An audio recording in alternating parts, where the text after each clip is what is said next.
Guys, जैसा कि हमने पिछले एपिसोड में देखा कि शियाओ के साथ ही कई सारे डिसेबल ने एशियन मेथड्स को चुना था और वो सभी जेड एशियन कैरेक्टर्स के माउंटेन पर आ गए थे और वो सभी एशियन टेक्स्ट को समझने की कोशिश कर रहे थे। किंग की ग्रीन मून फ्लेम देख सभी को एहसास हो गया था कि वो काफी पावरफुल है। कई सारे डिसेबल ने एशियन टेक्स्ट को समझ लिया था। एल्डर उन्हें कई सारे अवसर देना चाहते थे ताकि वो आगे बढ़ सके। उन्होंने एलिक्सियर फर्नेस को बुला लिया था जिसमें काफी सारी मेडिसिनल प्रॉपर्टीज थी, पर उसके अंदर मौजूद एलिक्सियर लिमिटेड मात्रा में था जिसे वो अपनी ताकत से ही प्राप्त कर सकते थे। सभी उस फर्नेस के अंदर मौजूद दुनिया में आ गए। शियाओ पर जिनजे ने हमला किया, पर मोदाओ ने ही उनके हमलों को आसानी से रोक दिया और उन्हें खूब मारते हुए स्पेस में ले गया था। जुआन कुन शियाओ से लड़ना चाहता था, पर वहाँ वांगशी आ गई थी जो शियाओ से फाइट करना चाहती है। वो उन लोटस से उतरकर नीचे आती है और बोली कि तुम्हारे शुरुआत से ही काफी गलत उद्देश्य रहे। तुमने मेरे लोगों को धमकाया, उन्हें मारा, इतने से तुम्हारा पेट नहीं भरा जो तुमने मेरे ही लोगों के सामने मुझे शर्मिंदा किया, जिससे अब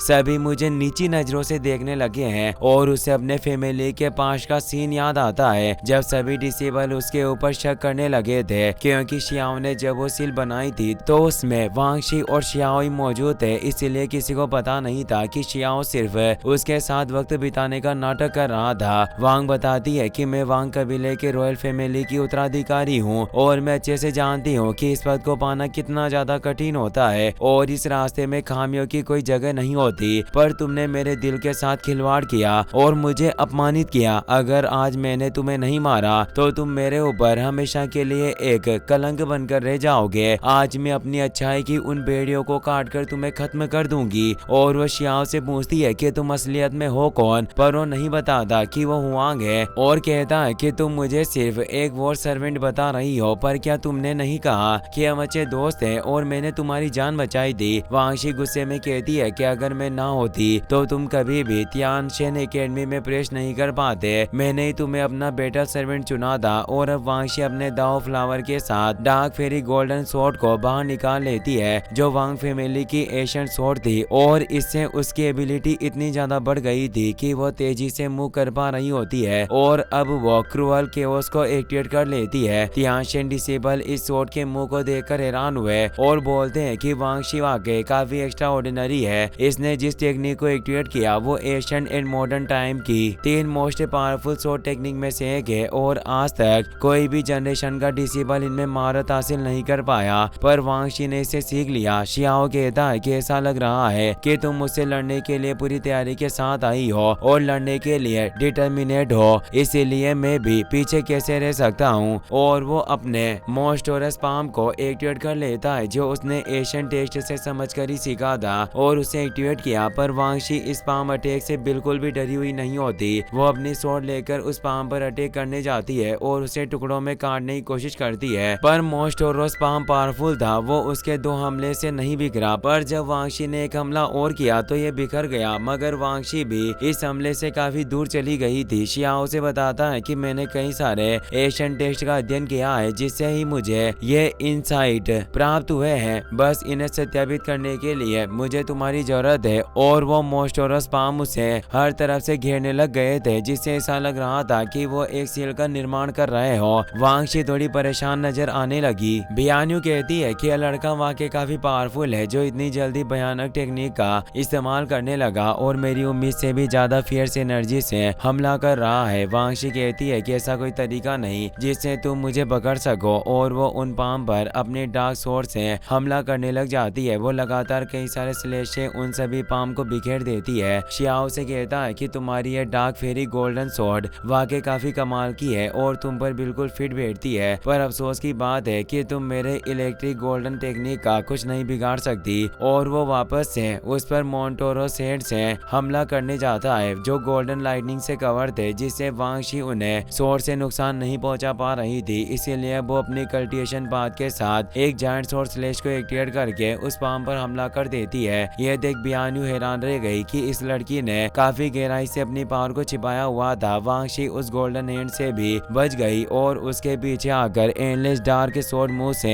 हमला करके उस हैंड को खत्म कर देती है और शियाओ की तरफ स्वॉर्ड पॉइंट करके कहती है कि आज मैं तुम्हें शांति के साथ मार डालूंगी। शियाओ गुस्से में अपने उन्हें एक तेज ओरा के साथ आसमान में ऊपर उठाता है और अपनी कुनपेंग टेक्निक से वांगशी पर हमला करता है, पर वांगशी वक्त रहते आगे से हट जाती है, जिससे कुनपेंग पीछे चट्टानों से जा टकराई और एक तेज विस्फोट हुआ। वांग उस पर स्वॉर्ड से हमला करने की कोशिश करने लगी, पर शियाओ सिर्फ मुस्कुरा रहा था क्योंकि वो अपने ट्रू पावर का इस्तेमाल न करने के बावजूद भी उससे आसानी से लड़ पा रहा था। वांगशी लगातार कई सारे स्लेश से उस पर हमला करती है, पर शियाओ बचता जाता है और अपनी डालुई इमोर्टल स्वॉर्ड को भी लड़ने के लिए बाहर नहीं निकालता।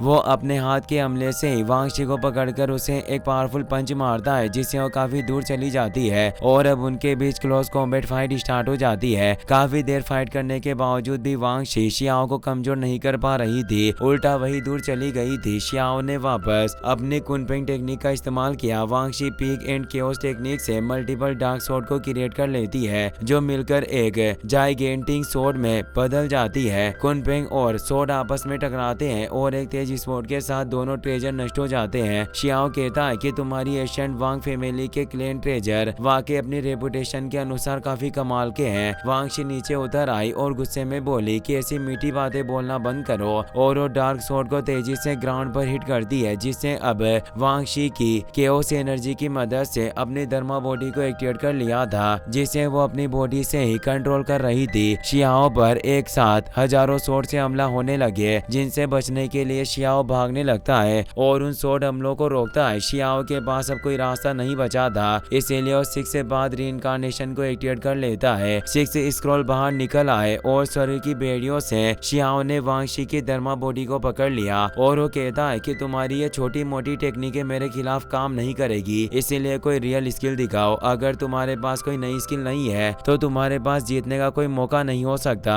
और वो गॉडेस लियो की वाइन से उस पर हमला करने लगता है। वांगशी उनसे बचने की कोशिश करती है, पर बच नहीं पाती और वो उन वाइन से पूरी तरीके से गिर जाती है। डिसेबल हैरान हुए कि फेरी गॉड रियल्म में है, फिर भी इस लड़के ने इसे पकड़ लिया। वांगशी उन वाइन को काटने की कोशिश करती है, पर वो सफल नहीं होती, इसीलिए वो अपने 3 फ्लावर को एक्टिवेट कर लेती है, जिससे वो लियू वाइन बिखर जाती है। और अब वो अपने जेंगसी लॉन्ग यान अल्टीमेट टेक्निक को एक्टिवेट कर लेती है, जिससे उसका पैलेस भी उभर कर सामने आ गया था। वो बोलती है कि तुमने मुझे इस टेक्निक को एक्टिवेट करने पर विवश कर दिया और अब वक्त आ गया है कि तुम्हें हमेशा के लिए खत्म कर दिया जाए। शियाओ कहता है कि तुम्हें क्या लगा कि सिर्फ तुम्हारे पास ही ये स्पिरिचुअल बॉडी है, और वो भी अपनी कुनपेंग और गॉडेस लियू स्पिरिट को एक्टिवेट कर लेता है। कुनपेंग उस ड्रैगन से फाइट करने जाती है और वो उस ड्रैगन को चीर डालती है। दोनों टेक्निक आपस में टकराकर खत्म हो गई। इस तरह की भयानक लड़ाई को देखकर स्टूडेंट भी डर रहे थे और साथ ही हैरान भी थे कि आखिर एक फेरी को अपने ही नौकर के द्वारा इस तरह कैसे दबाया जा सकता है। इसके पास क्रिएशन ट्रिक भी मौजूद है। किंगी समझ गई थी कि यह वास्तव में शियाओ ही है, क्योंकि सिर्फ शियाओ के पास ही कुनपेंग टेक्निक थी। फेरी उचेन भी समझ गई थी कि सिर्फ शियाओ के पास ही गॉडेस विलो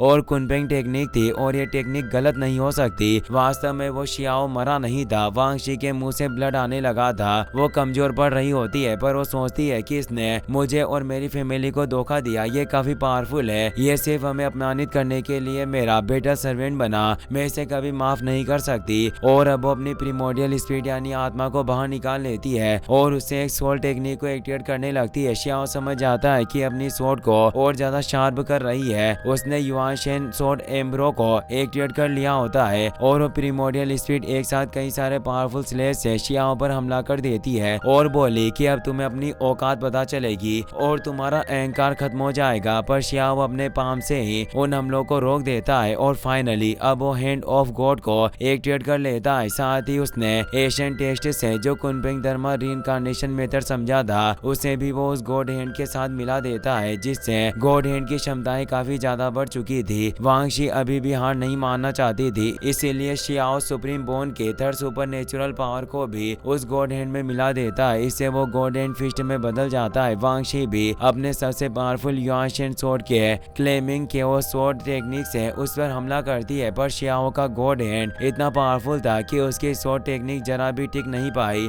और सोल बॉडी पर काफी बुरा असर पड़ा और वो सोल वापस से बॉडी में चली गई। वांगशी काफी बुरी तरीके से घायल होकर नीचे गिर जाती है। डिसेबल कहते हैं कि हमने उम्मीद नहीं की थी कि एक प्रीमोडियल स्पिरिट जो एक स्वॉर्ड एम्ब्रो के रूप में बदल चुकी है वो हमेशा से अजय मानी जाती थी, पर इस लड़के ने इसे भी हरा दिया। शियाओ कहता है कि क्या तुम अब अपनी हार स्वीकार करती हो, पर वांगशी के अंदर उसके खिलाफ जो नफरत थी उसे खत्म नहीं किया जा सकता था। इसीलिए वो कहती है कि भले ही मैं तुम्हें आज मार नहीं पाई पर एक दिन ऐसा जरूर आएगा जब मैं तुम्हें खत्म कर दूंगी। तो शियाओ अब अपने कुनपेंग विंग्स को एक्टिवेट करके ऊपर आ जाता है और कहता है कि अब वक्त आ गया है कि मैं तुम्हें एहसास करवाऊं कि असल में मैं हूँ कौन और तुम्हारे सामने जो खड़ा है वो कितना महान है। अब वो कुनपेंग के साथ गॉडेस लियू ट्री को एक्टिवेट करके सिर्फ एक चुटकी बजाता है जिससे वो अब अपने असली रूप शियाओ वाले रूप में आ जाता है और जमीन से उसकी ट्रू गॉड बॉडी भी बाहर निकल आती है जिससे सभी डिसेबल उसे पहचान जाते हैं कि ये हुआंग है। डिसेबल कहते हैं कि वांगशी जिसे अपना बेटर सर्वेंट समझ रही थी वो असल में 3000 स्टेट का हुआंग था। हमें तो लग रहा था कि एशियन माइन में मारा गया होगा पर ये जिंदा बच गया। शियाओ कहता है कि तुमने बिल्कुल ठीक समझा, मैं हुआंग हूँ। यहाँ और कौन है जो मुझसे लड़ना चाहता है। उसने सभी को एक खुली चुनौती दी थी। इसी के साथ ये एपिसोड यहीं पर खत्म हो जाता है। वीडियो पसंद आया हो तो अपने दोस्तों के साथ शेयर करना, साथ ही इस वीडियो को लाइक करने के साथ साथ चैनल को सब्सक्राइब जरूर कर लेना। Thanks for watching.